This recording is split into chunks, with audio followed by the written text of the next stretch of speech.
மத்தேயும் ஏதோ எழுதுறான்ல. அவன் பார்த்ததையும் இயேசு அவன் கிட்ட நேரடியா சொன்னதை பத்தி மட்டும் தான் எழுதுறான். ஆனா மத்தேயுக்கு தெரியாத விஷயங்கள் நடந்த சமயத்துல நான் அங்க இருந்தேன்.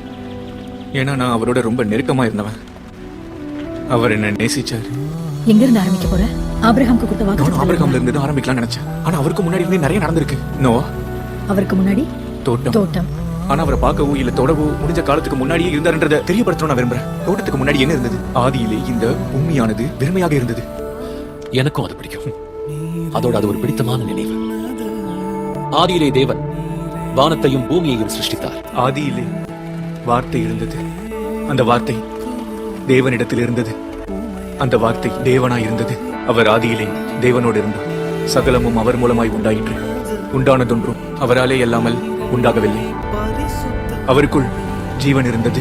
அந்த ஜீவன் மனுஷருக்கு ஒளியாயிருந்தது. அந்த ஒளி இருளிலே பிரகாசிக்கிறது. இருளானது அதை பற்றிக் கொள்ளவில்லை.